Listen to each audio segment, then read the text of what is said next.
Hi everyone, welcome back to my Bible reading channel where my goal is to bring the Word of God to as many people as possible. So today we are going to pick up where we left off in 2 Samuel chapter 6. Then David again gathered all the elite troops in Israel, 30,000 in all.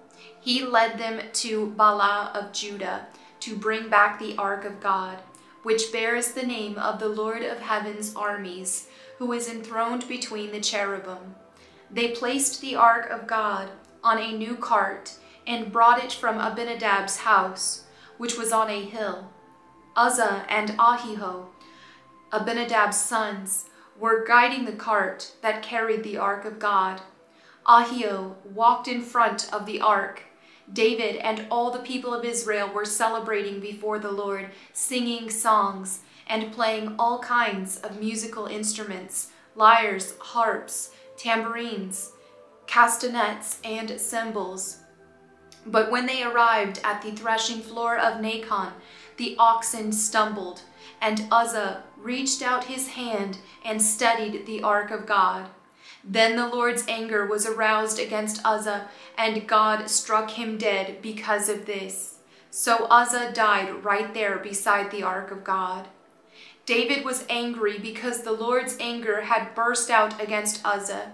He named that place Perez Uzzah, which means to burst out against Uzzah, as it is still called today. David was now afraid of the Lord, and he asked, "How can I ever bring the ark of the Lord back into my care?" So David decided not to move the ark of the Lord into the city of David. Instead, he took it to the house of Obed-Edom of Gath. The ark of the Lord remained there in Obed-Edom's house for 3 months, and the Lord blessed Obed-Edom and his entire household. Then King David was told, "The Lord has blessed Obed-Edom's household and everything he has because the ark of God." So David went there and brought the ark of God from the house of Obed-Edom to the city of David with a great celebration. After the men who were carrying the ark of the Lord had gone 6 steps, David sacrificed a bull and a fattened calf. And David danced before the Lord with all his might, wearing a priestly garment. So David and all the people of Israel brought up the ark of the Lord with shouts of joy and the blowing of ram's horns. But as the ark of the Lord entered the city of David, Michal, the daughter of Saul, looked down from her window. When she saw King David leaping and dancing before the Lord, she was filled with contempt for him. They brought the ark of the Lord and set it in its place inside the special tent David had prepared for it. And David sacrificed burnt offerings and peace offerings to the Lord. When he had finished his sacrifices, David blessed the people in the name of the Lord of Heaven's armies. Then he gave to every Israelite man and woman in the crowd a loaf of bread, a cake of dates, and a cake of raisins. Then all the people returned to their homes. When David returned home to bless his own family, Michal, the daughter of Saul, came out to meet him. She said in disgust, "How distinguished the king of Israel looked today, shamelessly exposing himself to the servant girls like any vulgar person might do." David retorted to Michal, "I was dancing before the Lord, who chose me above your father and all his family. He appointed me as the leader of Israel, the people of the Lord, so I celebrate before the Lord. Yes, and I am willing to look even more foolish than this, even to be humiliated in my own eyes. But those servant girls you mentioned will indeed think I am distinguished." So Michal, the daughter of Saul, remained childless throughout her entire life. 2 Samuel chapter 7. When King David was settled in his palace, and the Lord had given him rest from all the surrounding enemies, the king summoned Nathan the prophet. "Look," David said, I am living in a beautiful cedar palace, but the ark of God is out there in a tent." Nathan replied to the king, "Go ahead and do whatever you have in mind, for the Lord is with you." But that same night the Lord said to Nathan, "Go and tell my servant David, this is what the Lord has declared. Are you the one to build a house for me to live in? I have never lived in a house from the day I brought the Israelites out of Egypt until this very day. I have always moved from one place to another with a tent and a tabernacle as my dwelling. Yet no matter where I have gone with the Israelites, I have never once complained to Israel's tribal leaders, the shepherds of my people Israel. I have never asked them, 'Why haven't you built me a beautiful cedar house?' Now go and say to my servant David, 'This is what the Lord of heaven's armies has declared. I took you from tending sheep in the pasture and selected you to be the leader of my people Israel. I have been with you wherever you have gone, and I have destroyed all your enemies before your eyes. Now I will make your name as famous as anyone who has ever lived on earth, and I will provide a homeland for my people Israel, planting them in a secure place where they will never be disturbed. Evil nations won't oppress them as they've done in the past, starting from the time I appointed judges to rule my people Israel. And I will give you rest from all your enemies. Furthermore, the Lord declares that he will make a house for you, a dynasty of kings. For when you die and are buried with your ancestors, I will raise up one of your descendants, your own offspring, and I will make his kingdom strong. He is the one who will build a house, a temple for my name, and I will secure his royal throne forever. I will be his father, and he will be my son. If he sins, I will correct and discipline him with the rod, like any father would do. But my father will not be taken from him, as I took it from Saul, whom I removed from your sight. My favor, not father, but my favor will not be taken from him, as I took it from Saul, whom I removed from your sight. Your house and your kingdom will continue before me for all time, and your throne will be secure forever." So Nathan went back to David and told him everything the Lord had said in this vision. Then King David went in and sat before the Lord and prayed, "Who am I, O sovereign Lord? And what is my family, that you have brought me this far? And now, sovereign Lord, in addition to everything else, you speak of giving your servant a lasting dynasty. Do you deal with everyone this way, O sovereign Lord? What more can I say to you? You know what your servant is really like, sovereign Lord. Because of your promise, and according to your will, you have done all these great things and have made them known to your servant. How great you are, O sovereign Lord! There is no one like you. We have never even heard of another God like you. What other nation on earth is like your people Israel? What other nation, O God, have you redeemed from slavery to be your own people? You made a great name for yourself when you redeemed your people from Egypt. You performed awesome miracles and drove out the nations and gods that stood in their way. You made Israel your very own people forever, and you, O Lord, became their God. And now, O Lord God, I am your servant. Do as you have promised concerning me and my family. Confirm it as a promise that will last forever. And may your name be honored forever, so that everyone will say, 'The Lord of heaven's armies is God over Israel.' And may the house of your servant David continue before you forever. O Lord of heaven's armies, God of Israel, I have been bold enough to pray this prayer to you, because you have revealed all this to your servant, saying, 'I will build a house for you, a dynasty of kings.' For you are God, O sovereign Lord, your words are truth, and you have promised these good things to your servant. And now may it please you to bless the house of your servant, so that it may continue forever before you. For you have spoken, and when you grant a blessing to your servant, O sovereign Lord, it is an eternal blessing. 2 Samuel chapter 8.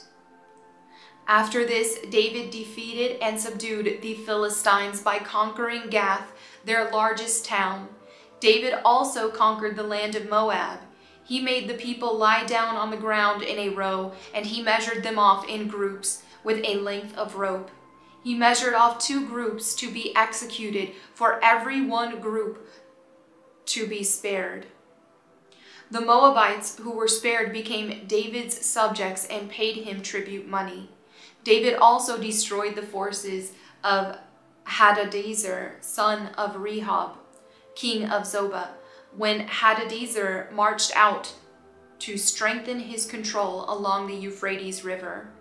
David captured 1,000 chariots, 7,000 charioteers, and 20,000 foot soldiers.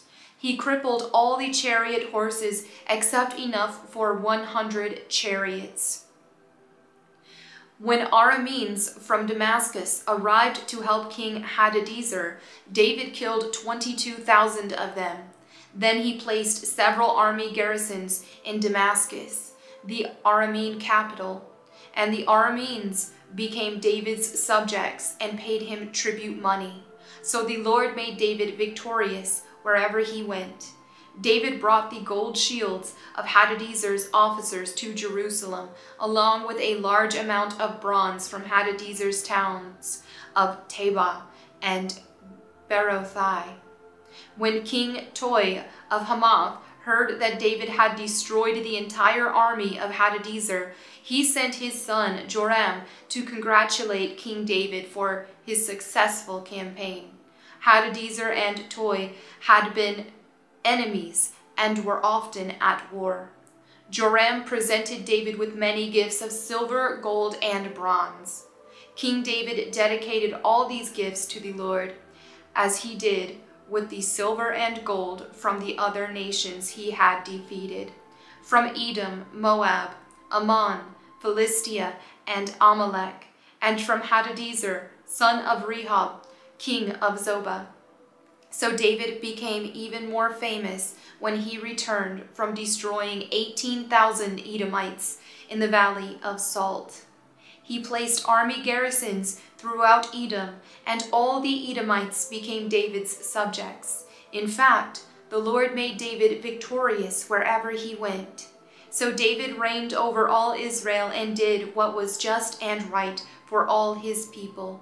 Joab, son of Zeruiah, was commander of the army. Jehoshaphat, son of Ahilud, was the royal historian.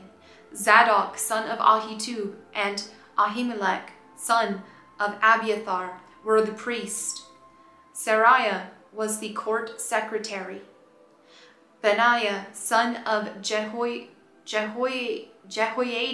was captain of the king's bodyguard, and David's sons served as priestly leaders. 2 Samuel chapter 9. One day David asked, "Is anyone in Saul's family still alive? Anyone to whom I can show kindness for Jonathan's sake?" He summoned a man named Ziba, who had been one of Saul's servants. "Are you Ziba?" the king asked. "Yes, sir, I am," Ziba replied. The king then asked him, "Is anyone still alive from Saul's family? If so, I want to show God's kindness to them." Ziba replied, "Yes, one of Jonathan's sons is still alive. He is crippled in both feet." "Where is he?" the king asked. "In Lo-debar," Ziba told him, "at the home of Machir, son of Ammiel." So David sent for him and brought him from Machir's home. His name was Mephibosheth. He was Jonathan's son and Saul's grandson. When he came to David, he bowed low to the ground in deep respect. David said, "Greetings, Mephibosheth." Mephibosheth replied, "I am your servant." "Don't be afraid," David said. "I intend to show kindness to you because of my promise to your father Jonathan. I will give you all the property that once belonged to your grandfather Saul, and you will eat here with me at the king's table." Mephibosheth bowed respectfully and exclaimed, "Who is your servant, that you should show such kindness to a dead dog like me?" Then the king summoned Saul's servant Ziba and said, "I have given your master's grandson everything that belonged to Saul and his family. You and your sons and servants are to farm the land for him to produce food for your master's household. But Mephibosheth, your master's grandson, will eat here at my table." Ziba had 15 sons and 20 servants. Ziba replied, "Yes, my lord the king. I am your servant, and I will do all that you have commanded." And from that time on, Mephibosheth ate regularly at David's table, like one of the king's own sons. Mephibosheth had a young son named Micah. From then on, all the members of Ziba's household were Mephibosheth's servants. And Mephibosheth, who was crippled in both feet, lived in Jerusalem and ate regularly at the king's table. 2 Samuel chapter 10. Sometime after this, King Nahash of the Ammonites died, and his son Hanun became king. David said, "I am going to show loyalty to Hanun just as his father Nahash was always loyal to me." So David sent ambassadors to express sympathy to Hanun about his father's death. But when David's ambassadors arrived in the land of Ammon, the Ammonite commanders said to Hanun, their master, "Do you really think these men are coming here to honor your father? No, David has sent them to spy out the city so they can come and conquer it." So Hanun seized David's ambassadors and shaved off half of each man's beard, cut off their robes at the buttocks, and sent them back to David in shame. When David heard what had happened, he sent messengers to tell the men, "Stay at Jericho until your beards grow out, and then come back," for they felt deep shame because of their appearance. When the people of Ammon realized how seriously they had angered David, they sent and hired 20,000 Aramean foot soldiers from the lands of Beth Rahab and Zobah, 1,000 from the king of Maacah, and 12,000 from the land of Tob. When David heard about this, he sent Joab and all his warriors to fight them.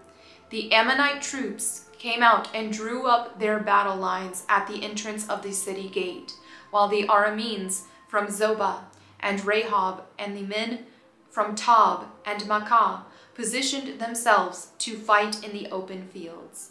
When Joab saw that he would have to fight on both the front and the rear, he chose some of Israel's elite troops and placed them under his personal command to fight the Arameans in the fields. He left the rest of the army under the command of his brother Abishai, who was to attack the Ammonites. "If the Arameans are too strong for me, then come over and help me," Joab told his brother. "And if the Ammonites are too strong for you, I will come and help you.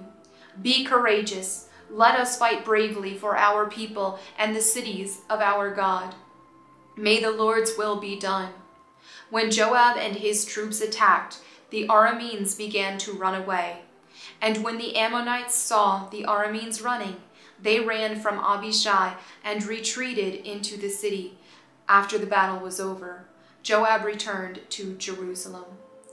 The Arameans now realized that they were no match for Israel, so when they regrouped, they were joined by additional Aramean troops summoned by Hadadezer from the other side of the Euphrates River.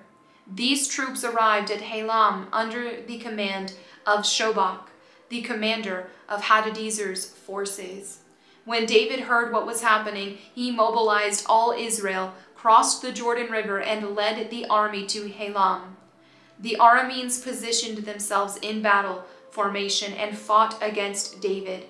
But again, the Arameans fled from the Israelites. This time, David's forces killed 700 charioteers and 40,000 foot soldiers, including Shobach, the commander of their army.